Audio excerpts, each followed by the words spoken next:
আসসালামু আলাইকুম এভরিওয়ান। কেমন আছেন আপনারা সবাই? আশা করি সবাই ভালো আছেন। আবারও চলে আসলাম নতুন একটি ভিডিও নিয়ে আপনাদের মাঝে। তো আজকে আমি রান্না করব গরুর মাংস।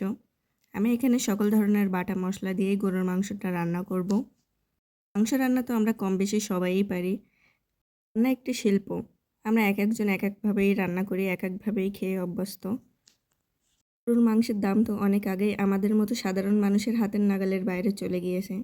তবুও মন তো আর মানে না, মাঝে মাঝে খেতে মন চায়, তাই অল্প স্বল্প এনে রান্না করে ফেলি। আমরা বাসায় মাত্র ২ জন মানুষ, তো এখানে ৫০০ গ্রাম মতো মাংস নিয়েছিলাম। তো মাংসগুলো আমি হাতে মেখেই সুন্দরভাবে মেরিনেট করে নিচ্ছিলাম। মাংস মেরিনেট করার সময় আমার হলুদ দিতে মনে ছিল না, তো পরবর্তীতে আবার হলুদ দিয়ে খুব সুন্দরভাবে মেরিনেট করে নিয়েছিলাম। এটা আমি বেশ কিছুক্ষণ পানি দিয়ে জাল করে নেওয়ার পরে এখন আমি খুব সুন্দরভাবে কষিয়ে নেব। মাংসটা কিন্তু আমার এখানে ৮০% মতো সিদ্ধ হয়ে গিয়েছে। তো এখন আমি খুব সুন্দরভাবে এটি নাড়াচাড়া করে নিচ্ছি। আর মাংসের ভিতরে অল্প পরিমাণে আলু দিয়েছিলাম। মাংসের থেকে মাংসের আলু খেতে তো আমি বেশি পছন্দ করি।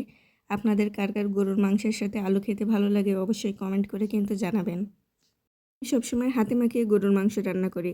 আর এভাবে মাখিয়ে রান্না করলেই যেন আমার কাছে বেশি টেস্টি লাগে। আপনাদের সাথে গল্প করতে করতেই কিন্তু আমার মাংসটা কষানো হয়ে গেল। এখন আমি এর ভিতরে পানি দিয়ে দিব। মানে খুব বেশি পানি দেওয়ার প্রয়োজন নাই, কারণ আমার মাংসটা আগে থেকেই সিদ্ধ করে নেওয়া হয়ে গেছে। বেশ কিছুদিন ধরেই আমি ভিডিওতে কোনো ভয়েস দিই না, কারণ পুরো শীতকাল জুড়েই আমি ঠান্ডার সমস্যায় ভুগছিলাম। এখন আলহামদুলিল্লাহ আল্লাহর রহমতে বেশ ভালো আছি। তো আপনাদের সাথে কথা বলতে বলতেই কিন্তু আমার মাংসের ঝোলটা অনেকটা কমে এসেছে। আর আমার রান্না করাও শেষ। ফাইনাল লুকটাও কিন্তু মাশাআল্লাহ খুবই সুন্দর এসেছে।